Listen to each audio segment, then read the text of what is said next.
Chapter 13, An Aftermath of Coverage. Video transcript. Newscast. July 1st, 2495. World Revolutionary Council Headquarters. Oslo, Norway. Image. We see several figures standing in front of a large backdrop with a WRC logo on it. Most of these people are members of the council itself, an international body of the most important people throughout the world's revolution. We recognize some of these people. Alice MacLeod is there, clearly still recovering from her injuries. One of her arms is in a sling and a stiffness around her belly that one could assume comes from the many bandages. Maria Salazar is also there on stage, and when the camera cuts to the crowd for reaction shots, we can catch other familiar faces. Jack, Chantel, Shona, Trayvon, Yi.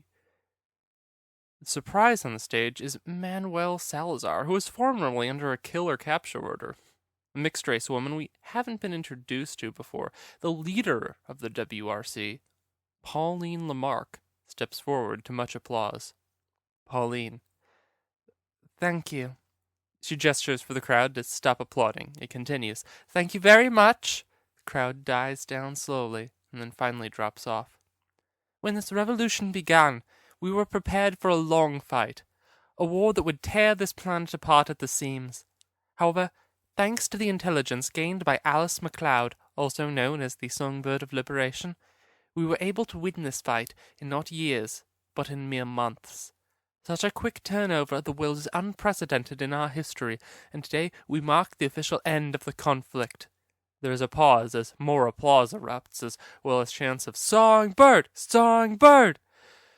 While the eradication of the leadership of Centro Systems was originally considered a certainty by us, the story of our world is malleable. Manuel Salazar has proved completely cooperative in assisting the medical needs of the world since turning himself over to the WRC, not to mention personally saved the life of Alice MacLeod in an attempted assassination. Alice. That's not... The crowd erupts in applause, drowning her out. Pauline. And so, from a grateful earth, we present Manuel Salazar with an official pardon, as well as a position in the WRC to help shape our new socialized medical system. More applause. Manuel comes to the microphone. Manuel. Thank you.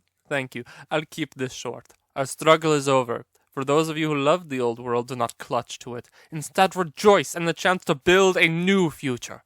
It may not be the one you expected, but it is the one you will live in. I pledge to create a new, free medical system that will care for everyone on Earth while continuing to push innovating medical technology. Thank you. He waves and steps away from the microphone. There is more applause. The people on the stage wave. Let's change the channel. Image. A man stands in front of an image of what looks like a factory. He's dressed nicely and looks out of place in the industrial wasteland. He has a pin that labels him as part of a news agency. Reporter. Hello, I'm Antoine Philippe, here in Mexico City, where the World Revolutionary Council is still refusing to say exactly what they have discovered inside the building. Earlier today, I managed to talk to some of the workers who are going through the facility. Image. We see 4 people sitting on the curb. All of them look disheveled. Each is wearing a hazmat suit, though their helmets have been removed. One of them is crying. One is vaping. Reporter, off screen. Excuse me, Antoine Philippe, Populi News. Could you tell us what the WRC is investigating in there? 2 people just keep staring off into the distance, oblivious. The reporter repeats the question. Man. I can't talk about that. Woman. Go away, please. Reporter. People of Earth want to know what the WRC found. Look, eventually we have to catalog this. You want a quote or something? I'll give you a quote. Grain and Scythe is a bastard. Enough of that. What else is on? Image. We see a different reporter. This one a non-binary person. They're with Pauline Lamarck. We appear to have caught them in the middle of something. Pauline. Is difficult. After all, the creation of a new government isn't a smooth process, especially on this scale. It's certainly good to have Martian cooperation, but I can't say dealing with the Rim crime lords has been any easier. If anything, they seem to want to exploit the situation more than anything. Reporter. So you've talked with Premier Mashima? Oh, many times. I think our two worlds will finally be friends again.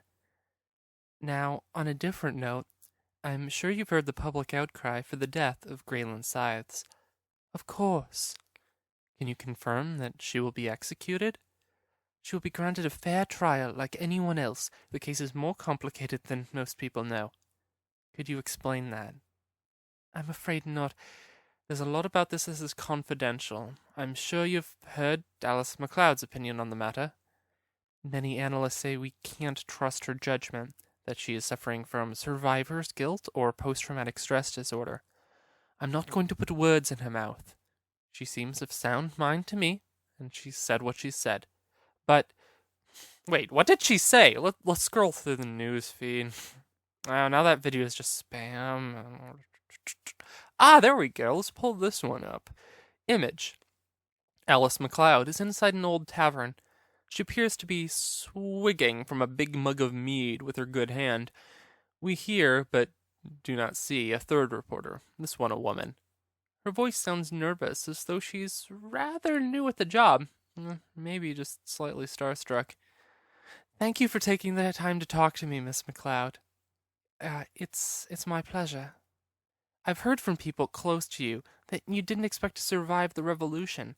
How does it feel to have come out the other side? To be honest, it's confusing. I've been preparing my whole life for the liberation of Earth, and now that it's done, I don't know. I'm sorry, that doesn't really answer your question. That's fine. Totally fine. Do you know what you'll be doing now? Taking a break. First of all, I have some wounds to heal from, and my friends have persuaded me it'd be for everyone's best if I took time to recuperate. I actually tried to go back to work early and passed out in the council's planning room. I just can't stop, can I? Anyways, I'm taking a lot of walks, seeing more of my parents than I've seen in years, and taking care of my cat. You have a cat? Yes, it was given to me by a friend. I always hated cats, but I find this one rather personable. I wouldn't say it likes me, but we have a mutual understanding. That's cats for you. Did you have any more questions, Minho? Yes. You've been visiting a prison where high-level prisoners are being kept quite frequently as of late. I'm afraid I can't comment on that. Have you been visiting the woman who attempted to assassinate you, Graylin Scythes? I'll have you know that my injuries were accidental. Excuse me, you were shot multiple times. That doesn't sound accidental. It was. It was an accidental weapon discharge. Graylin is innocent, and I'm trying to get the WRC to remove the charges against her. What? You can't be serious! I'm utterly serious. The people of Earth want justice. I gave them justice. I executed Graylin Scythes personally. Then why is she alive? It's not the same person. Minho, we have a chance to build a better Earth, and I will fight the execution of an innocent girl. Woman? She's 17 years old. That's not what the records state. Girl. We'll fight the execution of an innocent girl till the sun burns redder than I can assume my face is getting. It's getting pretty darn red. Alice gets up and pays for her drink. I'm sorry, the interview is over. Well, that sure was something. But enough of the news. We can cut anywhere into this universe. We're watching it outside it like a sun watching its planet rotate. So let's look through someone's eyes. Image. We see Graylin Scythes in prison garb, again in a drab concrete room that is clearly a prison, sitting on a piano bench. Next to her sits Lizette in a dress patterned with strawberries, and they're playing chopsticks. Graylin takes her hands off the piano keys as Lizette continues. Graylin, you're doing well. Lizette, I can only do it when you do it. You're objectively incorrect. Lizette looks over and squeals as she realizes that she is actually playing the piano all by herself. She plays the song in a few more loops and then stops, basically bouncing out of her seat on the piano bench. Now you play something. Oh, what do you want me to play? Arch, off screen. Play one of your favorites. Oh, we're watching from Arch's eyes. They are cameras after all. It's funny to be here. You'd think he'd be blinking, but it never happens. And sing, too! Graylin looks back warily at Arch. You know, I haven't practiced piano in years. I'm pretty rusty. Are you recording this? I record everything I see. It's in my hardware. Right. Well, here goes. Graylin begins to play something, but then realizes she's doing it wrong and starts over. It takes her a second to figure it out. This is one of my favorite songs. It's called God Bless the Girl by David Bowie. Are you the girl? Sure. I can be the girl. She begins to play it and sing along. She isn't the greatest singer, but she does a decent job. Jackie loves her work, and her work is love. No. Say your own name. You're the girl. Okay, I'm the girl. But you have to help me sing the chorus if I'm going to be the girl. So when I say, God bless the girl, you say it back with me. Okay. This is too cute. What? Nothing. Graylin begins playing again. Graylin loves her work, and her work is love, for there is no other. She says God has given me a job. Graylin loves her work, there is no other. Graylin's aiming for the stars, but landing on the clouds, there is no other. Sitting in her corner, too afraid to run away, like a slave without chains. Wonder turns to danger, spring turns to winter. God bless the girl. Now you. God bless the girl. But I will always treasure every single moment. God bless the girl, God bless the girl. Fire turns to water, light becomes darkness. Graylin, Lizette, and unexpectedly Arch. God bless the girl. Graylin, now looking at Arch. And I don't want to hurt you, just want to have some fun all together. God bless the girl, God bless the girl. Graylin smiles broadly back at Arch and proceeds into the instrumental middle of the song. They sing the rest of the song, so you can look it up if you're curious, but you get the point. Looks like this is a regular meetup for them. Let's cut forward a bit then. Arch's eyes have lots of things to see. Image. Alice and Graylin are sitting at a table together. There is no partition between them, but you can see a pair of armed guards occasionally when Arch moves his head a certain way. Alice. They aren't calling the trial off. I've tried my best, but the hardliners in the council are dead set on it. The still bitter Pauline sided with me about pardoning Manuel. If we don't let the trial go forward, the council will fracture, and then we'll likely have a civil war. There's no question, then. I'll be going to trial willingly. You realize they'll kill you. You can't let this go forward. I never wanted anyone to get hurt, Arch. Graylin cuts herself off and crosses her arms. I could get her off-world. I know some places in the Rim that have to still exist in this universe we could hole up in. I have no doubts you could, but what would happen if she broke out? The new government would prove itself entirely unable to manage its own security. Just because we won the revolution doesn't mean the job is over. Really, the hard stuff is just starting. Ugh, politics. I never wanted to deal with them. I'm staying, Arch. I understand. I don't like it, though. I know. I have no idea how we'll be able to find you a fair judge or jury, though. It's going to be nearly impossible. I'm sure you'll come up with something. So a fair trial is unlikely? Alice. She silently looks at Arch for a few moments. Yeah. But let's wrap up the world, then. 2 more feeds. Back to the news. Image. Crowds of people are cheering in the streets. It's unclear what city. We cut and see another city, and another, and another. WRC members stand on balconies and wave. The world is at peace. A new world. The cameras show a piece of street art, an image of the dead faces of the Centro directors composited next to each other. It's gruesome, but this is a time for bloody things. Each of the faces has an X over it, but the last face is Graylin's corpse, and next to it a picture of a younger Graylin being led into a prison. The caption, "We won't be fooled again." Now let's end our tour of the media with something no one saw. But we can see it. Like I said, our arms stretch everywhere, light shining into the deepest shadows. The footage is grainy. Maybe no one knows this camera is here. It's just our secret. So here we are deep in the belly of the Index's secret base, where Chess Mistress Hex stands in front of a hollow table. There's a grid pattern on it, with every square alternating between black and white. Nearby, eerily similar in appearance but cheerier, is Alexis. Hex looks furious. It's strange to see her furious, like her face is unfamiliar with pulling off the expression. Hex. What do you mean, no one died? Alexis. I mean, Mistress Hex, that the Songbird, Salazar, Scythes, Sarah, and the Cyborg all survived in their showdown in Noshpatan. And why, pray tell, haven't any of them died since? The members of the council we've been bribing have expressed doubt you can truly manage the situation anymore. Salazar has been pardoned, and the WRC has agreed to grant Sarah amnesty on Earth since she can't return to the Rim.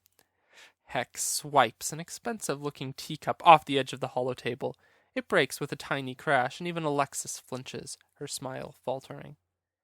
And Graylin Scythes is going to trial for shooting Alice McLeod. However, our sources can confirm that. Hex considers this, and her face returns to its usual passive but predatory smile. Good. Put a large bounty on Sarah, the kind that would make it worth the very best in the system's time. First-class retirement money. That will at least tie that up. It shall be done, Mistress Hex. There's still a way to salvage this situation. I'm just not seeing it. What have I missed? Hex begins to rub her temples. Alexis busies herself by getting her mistress a fresh cup of tea, setting a cleaning droid on the shattered mess on the floor. Hex's eyes snap open. Graylin said she came here from another reality. Yes, she did, Mistress. What if she wasn't the only person who has? If she could do it nearly on accident, it's probable that someone else has been coming through. I planned everything out, Alexis. The board was set. But what if someone slipped more pieces into the game? Alexis flashes an unsettlingly toothy grin. That's cheating, and we don't take kindly to cheaters. No. She pulls up some images and begins combing through them. She pulls up an image of a box with a sun and moon symbol on it. This is an image one of our operatives got off of the mobile AI that the Revolution used to take down Central's defenses.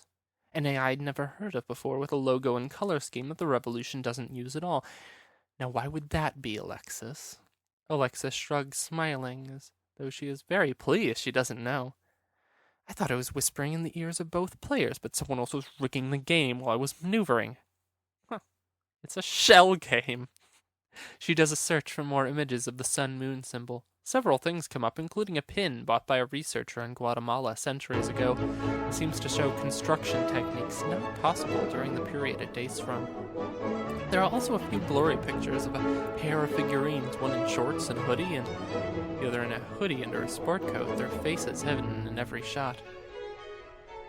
Hex stops skimming through the images and appears to have a revelation. She looks around the room, turning slowly. Her eyes settle on the camera. On us. She begins to gently laugh. The laugh grows louder. Was there a joke, Mistress? Brava! Whoever you are, good game. Well played. Hex gets up and walks towards the camera, staring into it. We know each other now. I look forward to the next round. We cut the feed. The image goes black. However long you linger on the image is up to you. It doesn't move, it simply stays black. No. Wait. You wait, and for a moment, You feel like you see something writhe in the darkness.